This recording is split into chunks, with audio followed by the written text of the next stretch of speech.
Hey guys, so I just watched Spectre, the newest James Bond film, and really I watched two movies, I think.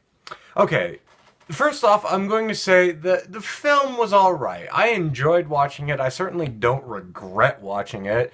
I still think Daniel Craig is one of the best Bonds of all time, maybe the best, although since he copied so much from Jason Bourne, I kind of would argue that point in a conversation.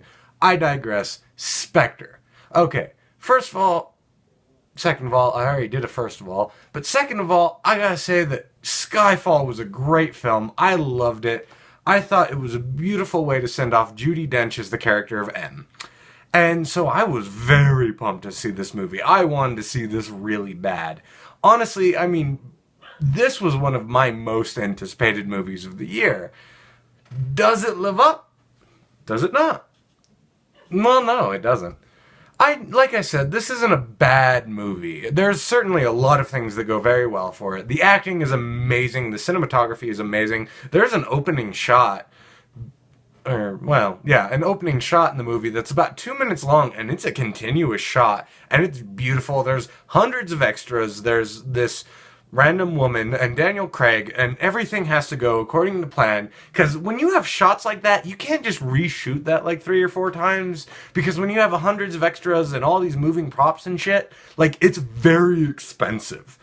And so the cinematography throughout really is beautiful. They're going through all these beautiful places, and yes, sometimes it feels like they're just doing that to show beautiful things, but that doesn't bother me because Bond is a character who trots the globe.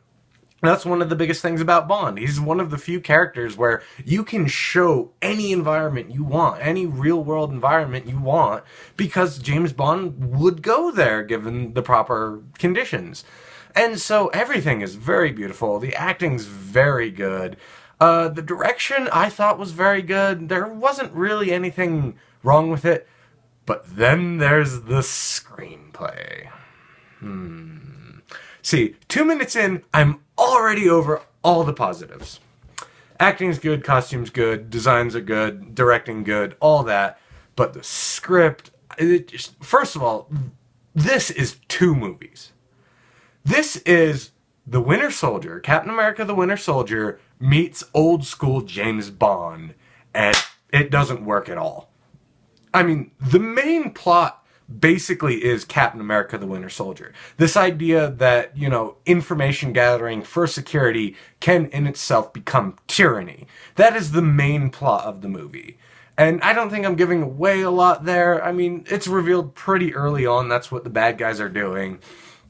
So that's the main plot of the movie. But that main plot takes this backseat to what's supposed to be this personal story for James Bond that I don't feel it worked because they don't spend enough time on it. There's so much time spent on these, what feels like 2 different films that would be good. Each one would be good. I mean, it's already proven The Winter Soldier was a good film. It was intelligent, and it really had a lot to say about modern politics and the way the world works.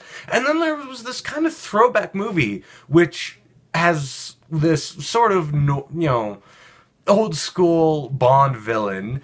And by the way, I apologize. I know that the screen changed. I'm looking up the actors right now. But what happened was that the first half of this really is good.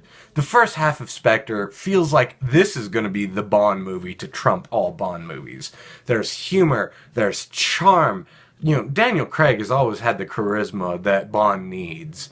Even though he is not coming back, because he has said multiple times he doesn't want to do this anymore.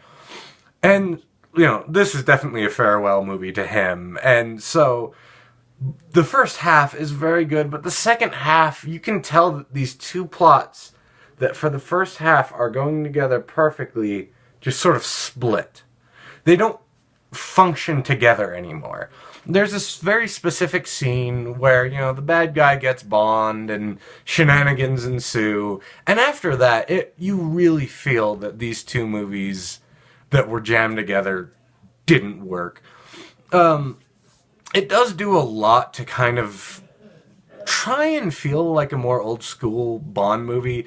There's a part where the bad guy sort of invites James Bond into his lair, and it feels like something from Dr. No. Dr. No did that to Sean Connery, but there was a point to that.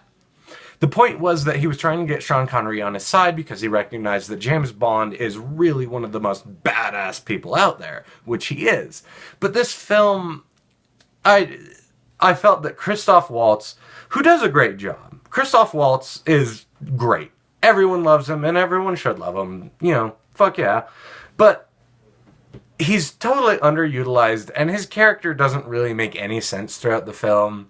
There's this big dramatic reveal about 2/3 in, and it just fell flat for me. I didn't care one way or the other. In a different film, I think it might have worked. But one of the biggest problems, like I said, is this is two films. This is Captain America, the Winter Soldier meets Dr. No. That is how this film felt. And it did not combine in a way that felt cohesive or intelligent.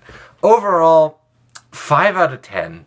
The performances are good. Two performances that I feel I need to bring up. Ralph Fiennes as M does a badass job. I feel like he does a better job than anyone else could have taking over the role that Judi Dench filled for such a long time. Léa Seydoux, yes, I did that in an accent because that's a French name. She is the Bond girl in this movie. She does a great job. She's very beautiful because, you know, you never have a Bond girl who weighs like 300 pounds or anything. But she also has the acting chops, and her character's not necessarily a badass. I mean, this isn't like Uma Thurman in Kill Bill, but she is capable, and she can look at herself. But yeah, it feels like this script needed to decide which movie it wanted to make. And it didn't do that, and I thought it was disappointing. Action's good, though. So, anyway, comment below. Let me know your best Bond film. Or let me know what you think of Daniel Craig as Bond. I know a lot of people still don't like him. But, magic button, goodbye.